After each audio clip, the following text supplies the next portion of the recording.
India আসা মানেই গিনির অনেক অনেক পাওনা। আর প্রথম পাওনাটা হলো দাদু আর মাম্মামের কাছ থেকে শুরু।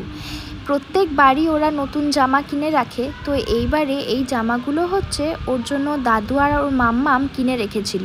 তিনটে খুব সুন্দর বাইরে পরার ভালো জামা, আর বাকি আরও ছিল যেগুলো ঘরে পরার।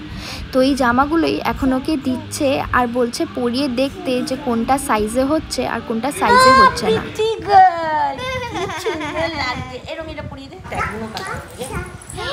আর একটা দেখো, এই যে ছোনা, এটা কার? সামার টাইম মামা ও দাদুকে নিয়েই ব্যস্ত। ওই দেখো জামা দেখো, এটা পরো, এই না মাম্মা এই জামা দেখো, ভালো ভালো হয়েছে, এটা ভালো হয়েছে, বলো এটাও ভালো। আমার এটা পছন্দ ছিল। তুমি বলতে পারবে না তুমি একটা আরিটা এদিকে আরি নিজের নাম কিনে যা। এনে এনে এনে নতুন জামা, নতুন নতুন। ওই যে হাত ঢুকিয়েছে। জানো দেখো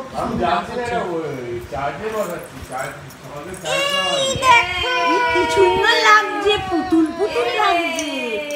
তোমার সত্যি ভালো লাগছে।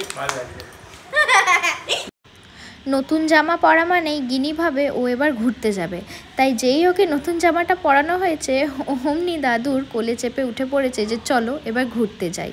আর এই যে তিনটে জামা এক এক করে ওকে পরিয়ে আমরা দেখে নিয়েছিলাম যে সাইজগুলো কোনটা এখন হবে, এখন পরিয়ে দিতে হবে, আর কোনটা একটু বড় আছে যেগুলো পরে পরালেও হবে। তো একটা সাদা জামাটা, হলুদটা আর এই নীল জামাটা ওর দাদু আর মাম্মাম এবারে ওকে কিনে দিয়েছে। আর এর সাথে আরও কিছু জামা দিয়েছে যেগুলো ওই ফিতে বাঁধা ঘরে পরার হয়, ওখানে একদমই আবুধাবিতে পাওয়া যায় না সেইগুলো। আর সাথে ছিল ওর ফেভারিট জিনিস বাংলা অ আ ক খ বই। ওই বই তো ওখানে পাওয়া যায় না, তাই আমি বলেছিলাম যেগুলো কিনে রাখবে। আর এই যে এখন এইগুলো ওর হাতে দিচ্ছে, আর এটা তো ওর সবচেয়ে প্রিয় জিনিস, তাই ও ভীষণ খুশি হয়েছে এগুলোতে।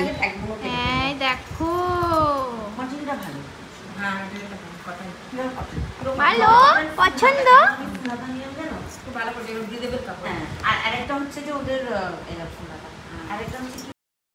আর এইগুলো হচ্ছে ওই লেখা প্র্যাকটিস করার ABCDর ছোটো হাতের লেখা, বড় হাতের লেখার বইগুলো। এগুলো যদিও এখন খুব একটা দরকার নেই, তাও আমি নিয়ে গিয়ে রাখছি, কারণ এইবারে সরস্বতী পুজোতেই গিনিকে আমি হাতে খড়ি করিয়ে দেব, আর তারপরেই ওর লেখা শুরু করব। প্রথমে তো স্লেটে, তারপরে যখন বয়স হবে তখন ওই বইতে আমি শুরু করব। তো এই ছিল গিনির দাদু বাড়ি থেকে শপিং। আর এর পরের ভিডিওতে আমি শেয়ার করব গিনির মামা বাড়ির শপিং। মামা বাড়ি থেকেও কিন্তু গিনি অনেক জিনিস পেয়েছে।